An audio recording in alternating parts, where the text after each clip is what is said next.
দেশের মান ইজ্জত বাঁচানোর জন্য, দেশ রক্ষার জন্য কিছু এদেশের সোনার ছেলেরা মুক্তিযুদ্ধ করেছে, আর এক মুরগি চোরাই করছে মুষ্টিযুদ্ধ।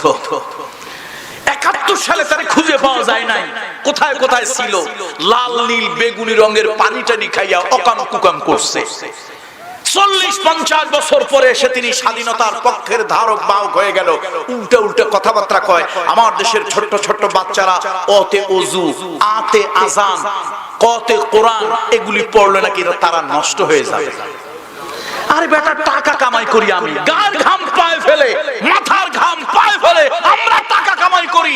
আমরা আল্লাহ বিশ্বাস করি, পরকালে বিশ্বাস করি, ইসলামকে আমরা বুকে ধারণ করি। আমার সন্তান দ্বীনি শিক্ষা শিখবে, আমার সন্তান কোরআনের শিক্ষা শিখবে, আমার সংস্কৃতি কোরআনের সংস্কৃতি হবে, এটাই স্বাভাবিক। জোরে বলেন ঠিক কিনা? টেলিভিশনের ক্যামেরার সামনে বসে বড় বড় ফতোয়া দাও, লেকচার ঝাড়ো, বাহিরে আসো, পাবলিক পাড়াইয়া নারী গাল দিয়ে বের করে দেবে। ফাইজলামি কোথায় করো, কোথায় করো ফাইজলামি?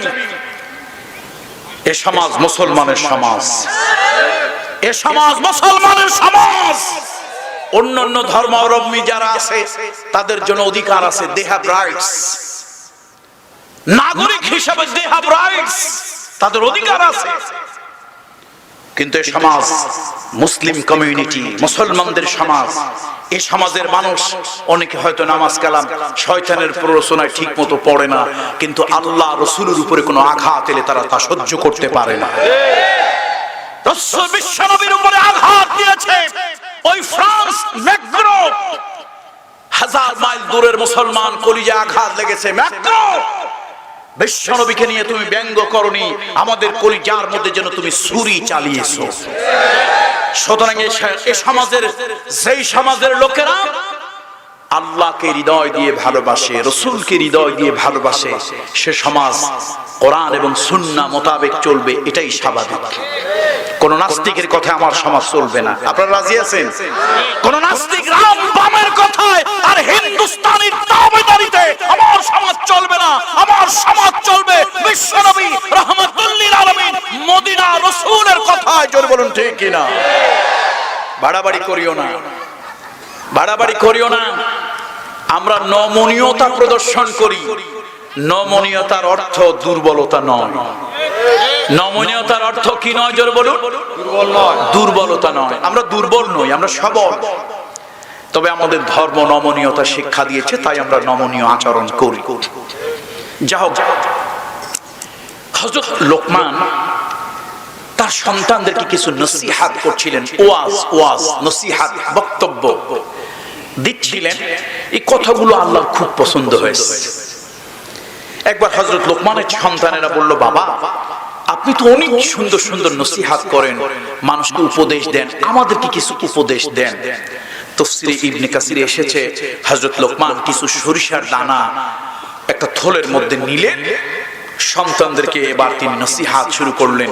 একটা নসিহত করেন, একটা সরিষার দানা বাহিরে রাখেন, একটা নসিহত করেন, একটা সরিষার দানা বাহিরে রাখেন। এভাবে করতে করতে এত নসিহত করলেন, দামি দামি নসিহত, যে সরিষার এক সময় ওই থলেটা শেষ হয়ে গেল। এত নসিহত তিনি করলেন, আল্লাহ তাআলা খুব পছন্দ করলেন লোকমানের এই ওয়াজ। আল্লাহ তাআলা কোরআন শরীফের ভিতরে কোট করলেন, নোট করলেন, রেকর্ড করলেন। শুধু তাই নয়, হযরত লোকমানের নামে কোরআনুল কারীমের 114 সূরা, একটি সূরা আল্লাহ তার নামে নামকরণ করলেন, সূরা লোকমান। গরিব বাবাজি যারা আছেন, চর অঞ্চলের গরিব মানুষগুলো রেখে বলি, আপনি গরিব, চামড়াটা কালো, মোটেই মন খারাপ করবেন না, মোটে মন খারাপ করবেন না। যদি হযরত লোকমানকে আল্লাহ ইজ্জত দিতে পারে, দিনের কারণে, দিলের কারণে আল্লাহ আপনাকেও ইজ্জত দেবে। তাফসীর ইবনে কাসিরের ভিতরে এসেছে, হযরত লোকমানের 6টা পরিচয়। কয়টা? 6টা পরিচয়। প্রথম পরিচয়, হযরত লোকমান ছিলেন খুব কালো, জন্মের মতো কালো, অধিক পরিমাণে কালো। 2 নম্বরে হযরত লোকমান ছিলেন বেঁটে, খাটো, কোথাও কোথাও বলে বাইটা।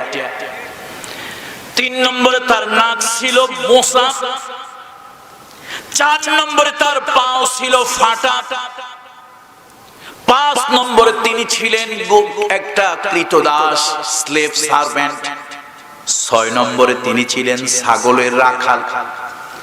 যদিও তার মালিক তাকে আজাদ করে দিয়েছিল। এটা আমার কোনো বানানো কথা, মন গড়া কোনো বক্তব্য নয়, তাফসীরের বক্তব্য। আমার মুরব্বী বাবাজিরা একটু কান খুলে শুনুন, ও গরিব বাবাজি কান খুলে শোনো। আল্লাহ রাসূল সাল্লাল্লাহু আলাইহি ওয়াসাল্লাম একজন কালো মানুষকে বড় ভালোবাসতেন, বড় ভালোবাসতেন। ওই কালো মানুষটা আর কেউ নয়, ওই কালো মানুষটার নাম হলো হযরত বেলাল। বিশ্বনবী যখন মেরাজে গেলেন, আল্লাহর নবী মেরাজ থেকে ফিরে এসে বললেন, বেলাল, ও আমার কালো বেলাল, কালো মানিক, ব্ল্যাক ডায়মন্ড, তুমি এমন কি আমল করো, তুমি এমন কি আমল করো যে আমল আল্লাহ তাআলা পছন্দ করেছেন, আরশে আজিমে তোমার সে আমলটা উঠিয়েছেন, এমন কি আমল তুমি করো? সাইয়েদনা বেলাল বলে, ইয়া রাসূলুল্লাহ, আমি তেমন কোন আমল করতে পারি না। আল্লাহ নবী বললেন, বলো তুমি কি আমল করো? সাইয়েদনা বেলাল বললেন, ইয়া রাসূলুল্লাহ, আমার যখন ওযু থাকে না আমি ওযু করি, আর ওযু যখন করি 2 রাকাত সালাত আমি আদায় করি। সুবহানাল্লাহ। বিশ্বনবী এত ভালোবাসতেন সে কালো মানুষকে। তাফসীর মারিফুল কোরআন সহ অন্যান্য তাফসীরের ভিতরে দেখেছি 3 জন কালো মানুষ পৃথিবীর লক্ষ কোটি মানুষ থেকে ভালো মানুষ ছিল। আর হযরত লোকমান ছিলেন সাংঘাতিক গরীব। আজকে চর অঞ্চলের নদী ভাঙা মানুষ আপনারা গরীব বলে হতাশ হবেন না, মন খারাপ করবেন না। আপনার চামড়াটা কালো, মন খারাপ করা দরকার নাই। আপনি ফর্সা না, মন খারাপ করা দরকার নাই। দ্বীন গ্রহণ করুন। ইন্না আকরামাকুম ইনদাল্লাহি আতকাকুম। যদি তাকওয়া থাকে, পরহেজগারি থাকে, আল্লাহর দ্বীন আপনার মধ্যে থাকে, আপনি কালো হতে পারেন, গরীব হতে পারেন, আল্লাহর দরবারে আপনার অনেক মর্যাদা হবে। সুবহানাল্লাহ। লোকমানের কয়টা গুণ বলছিলাম? 6টা। প্রথম হলো তিনি জন্মের মতো কালো, সাংঘাতিক কালো, একেবারে কয়লার মতো কালো। 2 নম্বরে তিনি ছিলেন বেঁটে খাটো, বাইটা, ইংরেজিতে বলে ডোয়ার্ফ। 3 নম্বরে নাক ছিল বোসা। এখন এটা কুড়িগ্রাম, তাই না? না, মোল্লার গাইবান্ধা। গাইবান্ধার লোকেরা মনে মনে ভাবতে পারে যে হুজুর নাক বোসা আর চোখা, এত অসুবিধা কি? সুবিধা কি? দেখেন, মানুষ যদি কালো হয়, নাকটা যদি খাড়া হয়, দেখতে ভাল লাগে না খারাপ লাগে? আর মানুষ যদি ফর্সা হয়, নাকটা যদি সেপটা হয়, সেপটা বলেন না বোসা বলেন, কি বলেন? বোসা হয়, সুন্দর লাগে? লাগে না। নাকটা এত সেপটা, মনে হয় যেন একটা 3 টনি ট্রাক নাকের উপর দিয়ে গেছে, এরকম সেপটা, ভাল লাগে না, মজা লাগে না। হযরত লোকমান প্রথমত কালো, 2 নম্বরে হলো কি বলেন তো? বেঁটে খাটো, 3 নম্বরে নাক বোসা, 4 নম্বরে পাও ফাটা, 5 নম্বরে once upon a time he was a slave servant। কোন এক সময় জীবনে তিনি ছিলেন ক্রীতদাস, গোলাম, স্লেভ সার্ভেন্ট। অবশ্য তাফসীরের অভিমত হচ্ছে তার মুনিব তার প্রতি সন্তুষ্ট হয়ে তাকে আজাদ, স্বাধীন করে দিয়েছিলেন। পরে আর তিনি গোলাম ছিলেন না। 6 নম্বরে তিনি এত গরিব ছিলেন যে 2 বেলা 2 মুঠো খাবার অন্নর জন্য মাঠে ঘাটে ছাগল চড়াতেন। শুনছেন তো? এবার চিৎকার করে বলেন সুবহানাল্লাহ। কেন সুবহানাল্লাহ বলবে? সুবহানাল্লাহ এই জন্য বলতে বললাম, ওই লোকমানের কাছে একদিন ফেরেশতা এলো। ফেরেশতা এসে বলল, ও লোকমান, আমি আল্লাহর ফেরেশতা, আল্লাহ তাআলা আপনাকে সালাম জানিয়েছেন, আল্লাহ তাআলা আপনাকে সালাম দিয়েছেন। আমার কাছে আল্লাহ তাআলা 2টি জিনিস দিয়েছেন, একটির নাম হলো নবুয়ত, আর একটির নাম হলো হিকমত। এই 2টির যে কোনো একটি আল্লাহ তাআলা আপনাকে গ্রহণ করতে বলেছেন। হযরত লোকমান অনেকক্ষণ পর্যন্ত কাঁদলেন। এই কান্না হারানোর বেদনা নয়, এই কান্না হলো পাওয়ার আনন্দ। অনেকক্ষণ পর্যন্ত তিনি আবেগে কাঁদলেন, ফোফায় ফোফায় কাঁদলেন। ফেরেশতা বলল, আপনি কাঁদছেন কেন? হযরত লোকমান বলল, এই জন্য কাঁদলাম, আমি মনে মনে ভেবেছিলাম আমার মতো কালো মানুষ আমার মতো খাটো মানুষ, আমার মতো বেটে মানুষ, আমার মতো গরিব মানুষ, কোনো নাম মূল্য নাই, মর্যাদা নাই। আমার জীবন সার্থক। আল্লাহ আমাকে সালাম জানিয়েছেন, আমার জীবন সার্থক। আল্লাহ তাআলা আমাকে সালাম জানিয়েছেন। 2 নম্বরে আল্লাহ তাআলা আমাকে নবুয়ত দিতে চেয়েছেন, অথবা আল্লাহ তাআলা আমাকে হিকমত দিতে চেয়েছেন। তিনি অনেক চিন্তা ভাবনা করে নবুয়ত গ্রহণ করলেন না, তিনি হিকমত গ্রহণ করলেন। সুতরাং গরিব হয়েছেন বলে ও চরাঞ্চলের মুরব্বীরা, বাবাজিরা, সারাদিন মাঠে ঘাটে খাটেন, মন খারাপ করবেন না। আপনি মনে মনে ভাববেন না আপনার কোনো দাম নাই, কোনো মূল্য নাই। কিয়ামতের ময়দানে আপনি যদি দ্বীন নিয়ে, ঈমান নিয়ে কবরে যেতে পারেন, আল্লাহর দরবারে আপনার মূল্য হয়ে যাবে। তাফসীরের ভিতরে এসেছে 3 জন কালো মানুষ। কয়জন? 3 জন কালো মানুষ। দুনিয়ার হাজার লক্ষ কোটি মানুষ থেকে ভালো মানুষ, দামি মানুষ। একজন কালো মানুষ হলেন হযরত লোকমান, তিনি হাজার লক্ষ কোটি মানুষ থেকে ভালো মানুষ। একজন হলেন সাইয়্যিদুনা বেলাল, হাবশী বেলাল, কালো বেলাল, কৃতদাস বেলাল। আরেকজন হলো হযরত ওমর রাদিয়াল্লাহু তাআলা আনহুর একজন গোলাম। 3 জন। সে গোলামটার নাম ছিল মাহাজা। আমার মুরব্বিরা, বাবাজিরা, সেই লোকমান নসিহত করলেন, ওয়াজ করলেন। আল্লাহ তাআলার ওয়াজ পছন্দ হলো। কোরআন শরীফের ভিতরে আল্লাহ রেকর্ড করে দিলেন। হযরত লোকমান বললেন, ইয়া বুনাইয়া আকিমিস সালাতা ওয়া আমুর বিল মা'রুফ ওয়ানহা আনিল মুনকার ওয়াসবির আলা মা আসাবাক ইন্না যালিকা মিন আজমিল উমুর। হে আমার কলিজার টুকরা সন্তানেরা, প্রথম হলো নামাজ। নামাজ কায়েম করো। যুবকেরা, আমি তোমাদেরকে বলি, আল্লাহর দোহাই দিয়ে বলি, নামাজ, নামাজ, নামাজ। নামাজ আছে যার, দ্বীন আছে তার। নামাজ আছে যার, ঈমান আছে তার। নামাজ থাকবে না যার, ঈমান থাকবে না তার। সুতরাং নামাজ, এই নামাজ কায়েম করতে হবে। সমাজের সর্বোচ্চ পর্যায় থেকে নিচের পর্যায় পর্যন্ত নামাজ কায়েম হতে হবে। আজকে আমার দেশে নামাজ কায়েম নাই। নামাজ পড়া আছে বটে, কিন্তু আমার দেশে নামাজ কায়েম নাই। আল্লাহ তাআলা কোরআন শরীফের ভিতরে বলেছেন, আল্লাযীনা ইম্মাক্কান্নাহুম ফিল আরদ। আল্লাহ তাআলা কোন মুসলমানদেরকে যদি রাষ্ট্র ক্ষমতা দেয়, তারা 3টা কাজ করবে। প্রথম হলো নামাজ কায়েম করবে। দুর্ভাগ্য, মুসলিম মিল্লাতে যারা রাষ্ট্র ক্ষমতায় আসে, অধিকাংশ হলো ফাসিক, ফুজ্জার আর মুনাফিক। জোরে বলুন ঠিক কি না? আজকে মুসলমানদের জন্য, পৃথিবীর 150 কোটি, 250 কোটি মুসলমানদের জন্য দুর্ভাগ্যের ব্যাপার, আমরা যারা রাষ্ট্র ক্ষমতায় ভোট দিয়ে যাদেরকে ক্ষমতায় বসায়, এদের অধিকাংশ হলো বেনামাজি, কাফের, বেদিন, ইসলাম বিরোধী শক্তির সাথে তাদের গলায় গলায় সম্পর্ক। জোরে বলুন ঠিক কি না? এরা এতটা ভীতু, বাতিলের বিরুদ্ধে কখনো সোচ্চার হয়ে কথা বলতে পারে না। এরা বিধর্মীদের 5-6টা দালাল আর গোলামি করে। সুতরাং দালাল আর গোলাম দিয়ে কখনো কোনো জাতি মেরুদণ্ড সোজা করে দাঁড়াতে পারে না। যুবকেরা কতকাল ঘুমায় থাকবে? খালিদ বিন ওলীদের মতো জাগো, শেরে খোদা আলীর মতো জাগো, সাদ বিন আবি ওয়াক্কাসের মতো জাগো। যুবকেরা হুঙ্কার ছাড়ো। ওদের বোমা আছে, পিস্তল আছে, বন্দুক আছে, অবৈধ ক্ষমতা আছে। তোমার কাছে আল্লাহু আকবার আওয়াজ আছে, আল্লাহু আকবার আওয়াজ আছে, আল্লাহু আকবার আওয়াজ আছে। জোরে বলো ঠিক কি না? বন্ধুরা আমার, বন্ধুরা আমার, আল্লাহর নামে হুঙ্কার ছেড়ে, আল্লাহর নামে হুঙ্কার ছেড়ে এই যুব সমাজকে আল্লাহর নামে হুঙ্কার ছেড়ে ভূমিকা নিতে হবে। আজকে আমার যুব সমাজ যদি জাগে, অন্যায় অবিচার মুক্ত হবে সমাজ। বলুন ইনশাআল্লাহ। আর যুবকেরা যদি বাবার ইয়াবা নিয়ে পড়ে থাকে, কি নিয়ে?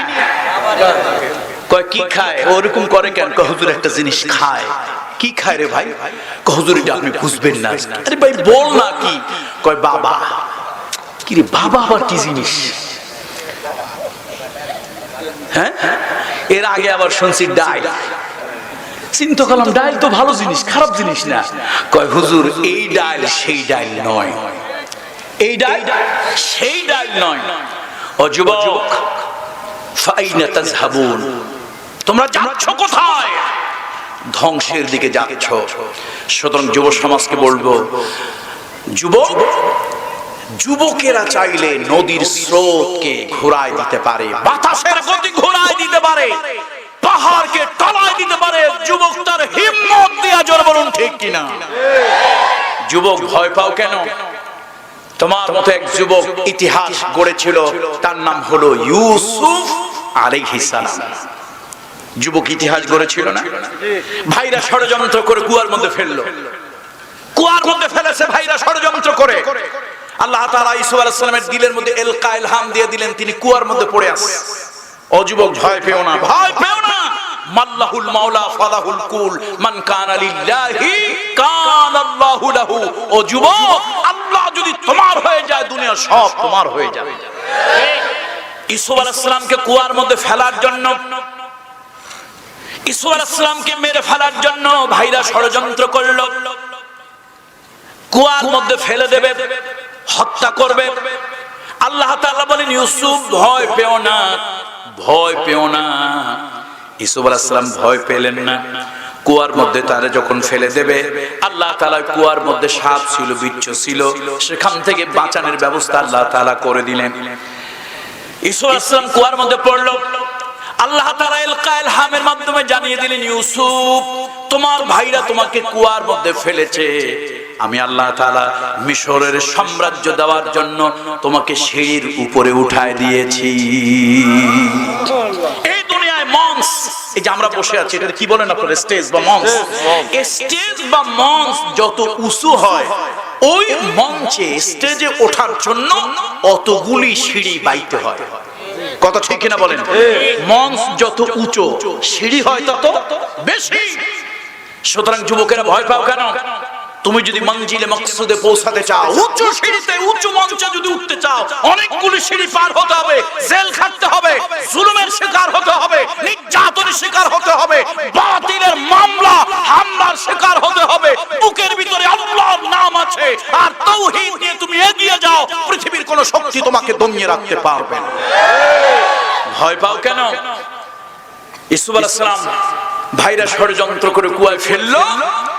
আল্লাহ তাআলা জানিয়ে দিলেন, ইউসুফ, তোমাকে সাম্রাজ্যের প্রথম সিঁড়িতে উঠানো হলো। ভাইরা সেখান থেকে তাকে উঠালো। কোরআন শরীফের ভাষা, নামে মাত্র কিছু মূল্যে তাকে বিক্রি করে দিল দাস, গোলাম হিসাবে। আল্লাহ তাআলা বললেন, তোমার ভাইরা তোমাকে অসম্মান করলো, অবমূল্যায়ন করলো, আমি আল্লাহ তোমাকে মিশরের সাম্রাজ্য দেওয়ার জন্য দ্বিতীয় সিঁড়িতে উঠালাম। এবার তাকে মিশরের বাজারে নিয়ে বিক্রি করা হলো। দুনিয়ার মানুষ মনে করলো সে বোধহয় আরো এক ধাপ নিচে নেমে গিয়েছে। না, আল্লাহ তাআলা তার মর্যাদা, তার সম্মান আরো এক ধাপ বাড়িয়ে দিলেন। সুবহানাল্লাহ। বন্ধুরা আমার, আমরা জানি জেলের ভিতরে চোর, ডাকাত, বদমাশ, গুন্ডা, লুটেরা ইত্যাদি যায়, খুনিরা যায়। জেলের মধ্যে দুইজন যুবক স্বপ্ন দেখলো। একজন স্বপ্ন দেখলো আঙ্গুরের থোকা থেকে চিপড়ায়া চিপড়ায়া জুস, রস, আসির বার করতেছে। আরেকজনে দেখতেছে মাথার মধ্যে খাবার নিয়ে যাচ্ছে, রুটি কাকে খুঁড়ে খুঁড়ে খাচ্ছে। চিন্তা করলো, কি স্বপ্ন দেখলাম, কি দেখলাম। একজন আরেকজনের কয়, দোস্ত আমি একটা স্বপ্ন দেখছি। ও কয়, দোস্ত আমিও তো স্বপ্ন দেখছি। তা তোরটা আগে বল। বলছে, তোরটা বল। বললো, আমি তো আঙ্গুর চিপড়ায় রস বানাচ্ছি, কিন্তু আজকে আমার কাছে কেন যেন মনে হয়েছে স্বপ্নটা শুধু স্বপ্ন নয়, এর মধ্যে কোনো রহস্য, কোনো সিগনিফিকেন্স আছে। বললো, আমিও যেটা দেখছি আমার দিল বলতেছে এর মধ্যে কোনো রহস্য আছে। আচ্ছা, কারে বলবি? জেলখানায় তো ভালো মানুষ নাই। কয় যে, না রে দোস্ত, যাই বলিস, একটা মানুষ ভালো আছে, একটা মানুষ ভালো আছে। বলে, জেলের মধ্যে কি ভালো মানুষ থাকে? সব তো অপরাধী। কয়, না, আমার কাছে কেন যেন মনে হয় জেলে অপরাধী আছে, তবে দুই একটা অপবাদীও আছে। অপরাধীর সাথে কি আছে? অপবাদীও আছে। এই যে দেখো একটা লোক, লোকটার নাম ইউসুফ, তার চেহারা দেখলেই মনে হয় ইনোসেন্ট। লোকটার চাল চলন, ওঠা বসা, কাজ কারবার যেন কেমন কেমন। তারা দুইজন গিয়ে ইউসুফ আলাইহিস সালামের সঙ্গে কথা বলল এবং বুঝতে পারলো সত্যি লোকটা অপরাধী নয়, অপবাদী। তাকে অপবাদ দিয়ে জেলের মধ্যে ঢোকানো হয়েছে। দুনিয়ার অপরাধীরা জেলের মধ্যে গেলে তাদের ডিমোশন হয়, আর তোমাকে যদি আল্লাহর দ্বীনের জন্য, সত্যের জন্য, হকের জন্য কেউ যদি অপবাদ দিয়ে জেলে ঢুকিয়ে দেয়, তোমার ডিমোশন হবে না, অসম্মান হবে না, আল্লাহ তাআলা তোমাকে আরো সম্মান আর মর্যাদা বাড়িয়ে দেবেন। ইউসুফ আলাইহিস সালাম অপবাদী হয়ে ঢুকেছিলেন, মিশরের খাদ্য, অর্থ, পরিকল্পনা মন্ত্রী হয়ে বের হলেন এবং অল্প কিছুদিন পরে আল্লাহ তাআলা মিশর সাম্রাজ্যের সম্রাট তাকে বানিয়ে দিলেন। সুতরাং বন্ধুরা, যুবকেরা, ও যুবকেরা, একটু ডাইনে ঘোরো, একটু ডাইনে ঘোরো প্লিজ। সালাত, সালাত, পাঁচ ওয়াক্ত নামাজ। বিশ্বনবী রাহমাতুল লিল আলামিন, আল্লাহর নবী যখন দুনিয়া ছেড়ে বিদায় হয়ে গেলেন, বাড়ির কথা, গাড়ির কথা, ধন দৌলত সম্পদের কথা আল্লাহর নবী বললেন না। বিশ্বনবী ইন্তেকালের সময় যে শব্দটা উচ্চারণ করলেন, আসসালাত, আসসালাত, নামাজ, নামাজ, আমার উম্মতেরা নামাজ। বিশ্বনবী নামাজের কথা বললেন, সালাতের কথা বললেন। সুতরাং আজকে আমার কলিজার টুকরা যুবকেরা, আজকে গাইবান্ধার এই মোল্লা চরের তরুণ যুবকদেরকে বলে, ও যুবকেরা, হাতে ধরি, পায়ে ধরি, অনুনয় করি, বিনয় করি, পিছনের জীবনের জন্য তওবা করো। আজকে নতুন জীবনের জন্য, নতুন জীবনের জন্য শপথ নাও, আজ থেকে সালাত আর ছেড়ে দেব না। নামাজ, নামাজ তোমার মূল্য বাড়িয়ে দেবে, তোমার ইজ্জত বাড়িয়ে দেবে, সম্মান বাড়িয়ে দেবে। ইজ্জতের প্রতীক হলো নাক, ভাগ্যের প্রতীক হলো কপাল। ভাগ্যের প্রতীক কি? কপাল। দেখেন না, লোকেরা বলে ওর কপাল পড়ছে, হাত দিয়ে দেখেন তো কপাল কেমনে পড়লো। কপাল তো ঠিকই আছে। মানুষ কি বলে, আরে আপনাদের গাইবান্ধায় বলে নাকি ওর কি হয়েছে? ওর তো কপাল পড়ছে, কপাল পড়ছে। এটা কপাল হলো দুর্ভাগ্যের, হতভাগ্যের, বদকিসমতের লক্ষণ। এই জন্য লোকেরা বলে কপাল পুড়েছে। আর কেউ অসম্মান হলে, অপমান হলে, অপদস্থ হলে সে লোকেরা কয় ওর তো নাক কাটা গেছে, নাকে চুনকালি লাগছে। ও আমার কলিজার টুকরা যুবকেরা, একটা মাত্র ইবাদতে নাক লাগে, কপাল লাগে। একটা ইবাদতে নাক লাগে, ও পর্দার মহিলারা, একটা ইবাদতে নাক লাগে, কপাল লাগে। সে ইবাদতের নাম হলো সালাত, সে ইবাদতের নাম হলো নামাজ। নামাজের ভিতরে নাক আল্লাহর কুদরতি কদমের সামনে দিতে হয়। আনতা আবুদাল্লাহ কাআন্নাকা তারাহু ফাইন লাম তাকুন তারাহু ফাইন্নাহু ইয়ারাক। আল্লাহর কুদরতি কদমের সামনে তুমি এই নাকটা দিয়ে ঠেকাও, কপাল ঠেকাও। বান্দারে, তুমি যদি আল্লাহর কুদরতি কদমে নাক ঠেকাও, কপাল ঠেকাও, আল্লাহ তোমার ইজ্জত বাড়িয়ে দেবেন, আল্লাহ তোমার তাকদীর খুলে দেবেন। এই জন্য যুবকদেরকে বলে, যুবকেরা, সালাত, সালাত, নামাজ, নামাজ। নামাজ পড়তে হবে। কি আমার যুবকেরা রাজি আছে নাকি? রাজি আছে? আমি কিন্তু হাত উঠাইতে বলি নাই। কেন বলেন তো? কেন বলেন? এই জন্য বলি না, দিলের হাত যদি না ওঠে, বাহিরের হাত মানুষ দেখানোর জন্য উঠাইয়া কোনো লাভ নাই। এই জন্য যুবকদেরকে বলি, যুবকেরা, সালাত, নামাজটা পড়লা, এবার একটা কাজ আসলো। সৎ কাজের কি করতে হবে? অসৎ কাজে কি করতে হবে? নিষেধ, বাধা প্রদান করতে হবে। মান রাআ মিনকুম মুনকারান ফালিয়ুগাইয়িরহু বিয়াদিহি ফাইন লাম ইস্তাতি ফাবিকলবিহি ফাইন লাম ইস্তাতি ফাবিলিসানিহি ফাইন লাম ইস্তাতি ফাবিকলবিহি যালিকা আযআফুল ঈমান। তোমারে পাগড়ি আর জুব্বা পরে মসজিদের মধ্যে বসে থাকতে বলা হয় নাই। তুমি বাহিরে হয়ে আসো। সমাজের ভিতরে অনাচার হচ্ছে, অবিচার হচ্ছে, জুলম হচ্ছে। রাষ্ট্র ক্ষমতা পাওয়ার জন্য কত মায়ের সন্তানকে, নিরহ নিরপরাধ মানুষদেরকে ক্রস ফায়ার দিয়ে গুলি করে মারা হচ্ছে। আর তুমি বোবা শয়তান, তুমি রাষ্ট্রের সুবিধা ভোগ করার জন্য পাগড়ি 72 হাত একটা পরিয়া তুমি বুজুর্গ সাজছো, ভন্ডামি তুমি চালু করছো তোমার খানকার মধ্যে। চোখ বন্ধ করো আর তাকাও, পাবলিক দেখলে মনে করে তুমি চতুর্থ আসমানে, আসলে তো তুমি ইবলিস শয়তানের খালাতো ভাই। তুমি অন্যায় কি দেখো না? অসত্যের বিরুদ্ধে কথা বলো না, জালিমের বিরুদ্ধে কথা বলো না, জুলমের বিরুদ্ধে কথা বলো না। কেন তুমি কথা বলো না? তোমার খতিবগিরি চলে যাবে, যাও। ইমামগিরি চলে যাবে, যাও। ভয় পাও কেন? ভয় পাও কেন? ইমামদার মরলে শহীদ, বাঁচলে গাজী। মুমিন মরলে শহীদ, বাঁচলে গাজী। তার ভয়ের কোনো কারণ নাই। ভয় আছে নাকি? কিসের ভয়? কিসের ভয়? যারা পরকালীন জীবন বিশ্বাস করে না ওরা ভয় পায়। আমারে কেউ জান্নাতেও নিতে পারবে না, জাহান্নামও দিতে পারবে না। দেওয়ার ক্ষমতা, নেওয়ার ক্ষমতা কার? সুতরাং মিয়া এত বাহাদুরি করিও না, এত বাহাদুরি করিও না। তুমি আমাকে একবারের বেশি 2 বার মারতে পারবে না, তুমি আমার জন্ম দিতে পারবে না। আমাকে মৃত্যু যিনি দেন, জীবন তিনি দেন, তিনি হলেন কে? আল্লাহ। এই জন্য বন্ধুরা আসো, সালাতের পরে হক কথা হক বলতে হবে, সত্য বলতে হবে। কোরআন শরীফের ভিতরে আল্লাহ তাআলা বলেন, ওয়াল আসর ইন্নাল ইনসানা লাফি খুসরিন ইল্লাল্লাযীনা আমানু ওয়া আমিলুস সালিহাত ওয়া তাওয়াসাউ বিল হাক্কি ওয়া তাওয়াসাউ বিস সাবর। আল্লাহ তাআলা বলেন, আসরের কসম, সময়ের কসম, দুনিয়ার সব মানুষের জীবন বরবাদ হয়ে গেছে, শুধুমাত্র তাদের জীবন ছাড়া যারা ঈমান এনেছে, সৎ কাজ করেছে, পরস্পর হকের দাওয়াত দিয়েছে, আর সত্যের দাওয়াত দিতে গিয়ে বিপদ আপদ যখন এসেছে তখন ধৈর্য ধারণ করেছে, ধৈর্যের দাওয়াত দিয়েছে, এই 4 কাজ যারা করেছে আল্লাহ তাআলা বলেন তাদের জীবন সফল। সুতরাং যুবকদেরকে বলে, ও যুবকেরা, বিশ্বনবী তোমাদেরকে ডাকতেছে, তোমরা সাদ আলা সাদের মতো আসো। মদিনার এক যুবক, কালো যুবক, কালো, গরিব মানুষ, একে তো গরিব, দ্বিতীয়ত কালো। নবীজি বলেছে বিবাহের দ্বারা ঈমান পরিপূর্ণতা লাভ করে। এখন সাদ আলা সাদকে কেউ মেয়ে দেয় না।